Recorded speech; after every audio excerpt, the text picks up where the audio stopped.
हमने कई सेक्टर्स युवाओं के लिए खोल दिए हैं। सामान्य नागरिक विकसित भारत के मिशन को ड्राइव करने वाला है। ये बजट एक फोर्स मल्टीप्लायर है। ये बजट सेविंग्स को बढ़ाएगा, इन्वेस्टमेंट को बढ़ाएगा, कंजम्पशन को बढ़ाएगा और ग्रोथ को भी तेजी से बढ़ाएगा। मैं वित्त मंत्री निर्मला सीतारमण जी और उनकी पूरी टीम को इस जनता जनार्दन का बजट, पीपल्स का बजट, इसके लिए बहुत बहुत बधाई देता हूं। साथियों, आमतौर पर बजट का फोकस इस बात पर रहता है कि सरकार का खजाना कैसे भरेगा, लेकिन ये बजट उससे बिल्कुल उल्टा है।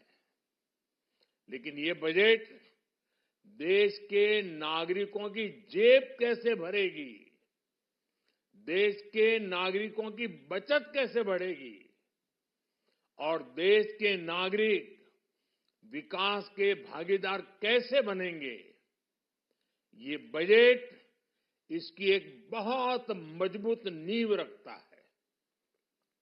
साथियों, इस बजट में रिफॉर्म की दिशा में महत्वपूर्ण कदम उठाए गए हैं। न्यूक्लियर एनर्जी में प्राइवेट सेक्टर को बढ़ावा देने का निर्णय बहुत ही ऐतिहासिक है।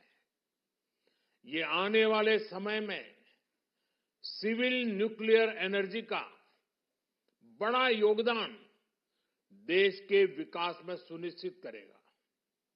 बजट में रोजगार के सभी क्षेत्रों को हर प्रकार से प्राथमिकता दी गई है। लेकिन मैं दो चीजों पर ध्यान आकर्षित करना चाहूंगा। उन रिफॉर्म्स की मैं चर्चा करना चाहूंगा जो आने वाले समय में बहुत बड़ा परिवर्तन लाने वाले हैं। एक, इंफ्रास्ट्रक्चर स्टेटस देने के कारण भारत में बड़े शिप्स के निर्माण को बढ़ावा मिलेगा।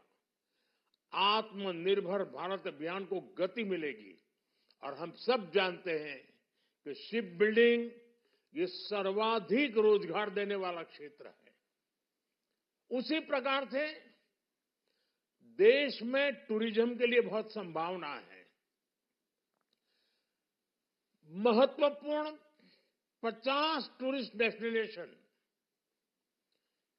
वहां पर जो होटल्स बनाएंगे, उस होटल को पहली बार इंफ्रास्ट्रक्चर के दायरे में लाकर टूरिज्म पर बहुत बल दिया है।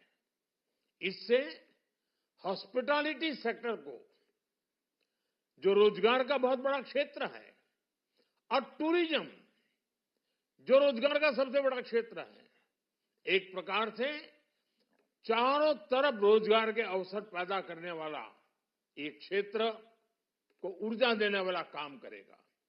आज देश विकास भी, विरासत भी इस मंत्र को लेकर चल रहा है। इस बजट में भी इसके लिए भी बहुत महत्वपूर्ण और ठोस कदम उठाए गए हैं। 1 करोड़ पांडुलिपियों के लिए संरक्षण के लिए, मैन्युस्क्रिप्ट के लिए ज्ञान भारतम मिशन लॉन्च किया गया है। साथ ही भारतीय ज्ञान परंपरा से प्रेरित एक नेशनल डिजिटल रिपोजिटरी बनाई जाएगी।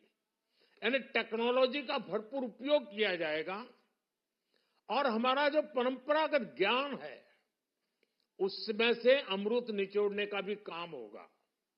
साथियों, बजट में किसानों के लिए जो घोषणा हुई है वो कृषि क्षेत्र और समूची ग्रामीण अर्थव्यवस्था में नई क्रांति का आधार बनेगी। पीएम धन धान्य कृषि योजना के तहत 100 जिलों में सिंचाई और इंफ्रास्ट्रक्चर का डेवलपमेंट होगा। किसान क्रेडिट कार्ड की लिमिट 5 लाख तक होने से उन्हें ज्यादा मदद मिलेगी। साथियों, अब इस बजट में 12 लाख रुपए तक की आय को टैक्स से मुक्त कर दिया गया है। सभी आय वर्ग के लोगों के लिए टैक्स में भी कमी की गई है। इसका बहुत बड़ा फायदा हमारे मिडिल क्लास को, नौकरी पेशे करने वाले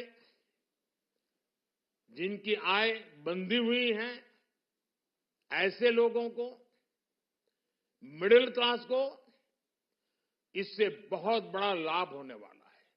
उसी प्रकार से जो नए नए प्रोफेशन में आए हैं, जिनको नए नए जॉब मिले हैं, इनकम टैक्स की ये मुक्ति उनके लिए एक बहुत बड़ा अवसर बन जाएगी।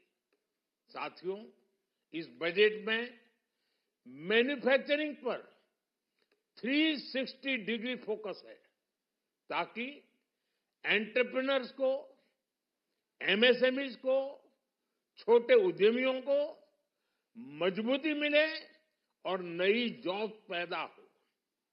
नेशनल मैन्युफैक्चरिंग मिशन से लेकर clean tech, leather, footwear, toy industry जैसे अनेक सेक्टर्स को विशेष समर्थन दिया गया है। लक्ष्य साफ है कि भारतीय प्रोडक्ट्स ग्लोबल मार्केट में अपनी चमक बिखेर सके। साथियों, राज्यों में इन्वेस्टमेंट का एक वाइब्रेंट कॉम्पिटिटिव माहौल बने, इस पर बजट में विशेष जोर दिया गया है। एमएसएमईज और स्टार्टअप के लिए क्रेडिट गारंटी को दोगुना करने की घोषणा भी हुई है। देश के एससी, एसटी और महिला जो नए उद्यमी बनना चाहते हैं, उनको 2 करोड़ रुपए तक के लोन की योजना भी लाई गई है, और वो भी बिना गारंटी।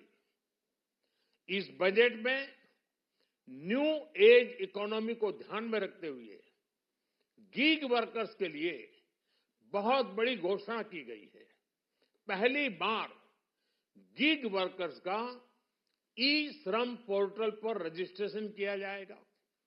इसके बाद इन साथियों को स्वास्थ्य सेवा और दूसरी सोशल सिक्योरिटी स्कीम्स का लाभ मिलेगा।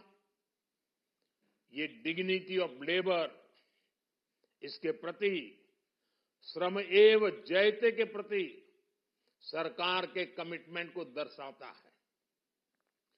रेगुलेटरी रिफॉर्म से लेकर फाइनेंशियल रिफॉर्म्स, जन विश्वास 2.0 जैसे कदमों से मिनिमम गवर्नमेंट और ट्रस्ट बेस्ड गवर्नेंस के हमारे कमिटमेंट को और बल मिलेगा। साथियों, ये बजट न केवल देश की वर्तमान आवश्यकताओं को ध्यान में रखता है, बल्कि हमें भविष्य की तैयारी करने में भी मदद करता है। स्टार्टअप के लिए deep tech fund, geospatial mission और न्यूक्लियर एनर्जी मिशन ऐसे ही महत्वपूर्ण कदम है। मैं सभी देशवासियों को एक बार फिर इस ऐतिहासिक पीपल्स बजट की बधाई देता हूं, और फिर एक बार वित्त मंत्री जी को भी बहुत बहुत बधाई देता हूं। बहुत बहुत धन्यवाद।